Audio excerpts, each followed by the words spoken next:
Hello guys, അസ്സലാമു അലൈക്കും. Welcome to my channel. ഇന്ന് നമ്മൾ ഹൈദരാബാദിലെ ചൗമഹല്ല പാലസിലാണ് കേട്ടോ. ഇനി നമുക്ക് അവിടുത്തെ വിശേഷങ്ങൾ നോക്കാം. ഹൈദരാബാദിലുള്ള നിസാമുമാരുടെ കൊട്ടാരമാണ് ചൗമഹല്ല പാലസ്. 4 കൊട്ടാരങ്ങൾ ചേർന്നതാണ് ചൗമഹല്ല പാലസ്. അഫ്സൽ മഹൽ, അഫ്താബ് മഹൽ, ദേനിയാത്ത് മഹൽ, അഫ്താബ് മഹൽ. അസഫ്ജാഹി രാജവംശത്തിൻ്റെ ആസ്ഥാനവും ഹൈദരാബാദ് നിസാമുമാരുടെ ഔദ്യോഗിക വസതിയുമായിരുന്നു ഇത്. നിസാം സലാബത്ത് ജംഗ് 1750 നിർമ്മിച്ചതാണ് ഈ കൊട്ടാരം. 1857നും 1869നും ഇടയിൽ അഫ്സൽ അദ്ദൗള, അസഫ്ജാ അഞ്ചാമൻ എന്നിവരുടെ കാലത്താണ് ഇത് പൂർത്തിയാക്കിയത്. ഇനി പാലസിന്റെ ഉള്ളിലേക്ക് കയറാം. ഇത് ദർബാർ ഹാൾ. വലിയ തൂണുകളുള്ള ഈ ഹാളിൽ തഖ്ത്-ഇ-നിശാൻ എന്ന രാജകീയ ഇരിപ്പിടം സ്ഥാപിച്ചിരിക്കുന്നു.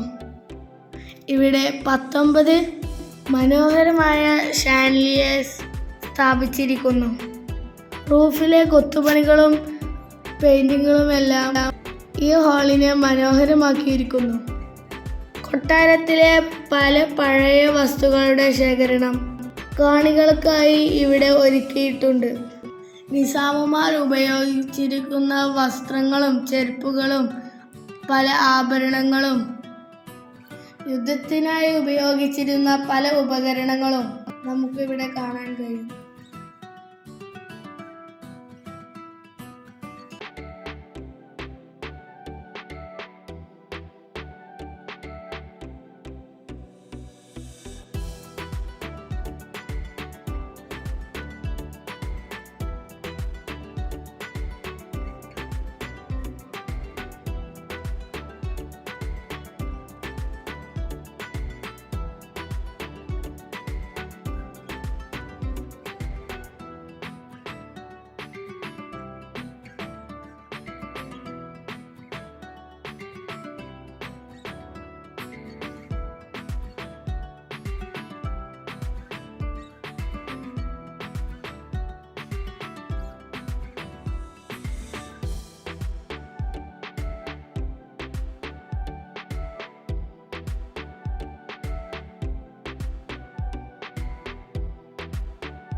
രാജാക്കന്മാർ ഉപയോഗിച്ചിരുന്ന റോൾസ് റോയ്സ് പോലെയുള്ള വിൻറ്റേജ് കാറുകളും ഇവിടെ നമുക്ക് കാണാം. അഡൽട്ടിന് 100 രൂപയും 10 വയസ്സിൻ്റെ താഴെയുള്ള കുട്ടികൾക്ക് 40 രൂപയും ആണ് ചൗമഹല്ല പാലസിലേക്കുള്ള എൻട്രി ഫീ. ഈ വീഡിയോ എല്ലാവർക്കും ഇഷ്ടമായ ലൈക്ക് ചെയ്യുക, ഷെയർ ചെയ്യുക, സബ്സ്ക്രൈബ് ചെയ്യുക, മറക്കാതെ കമൻറ്റും ചെയ്യുക. അടുത്ത വീഡിയോയിൽ കാണാം. ബൈ.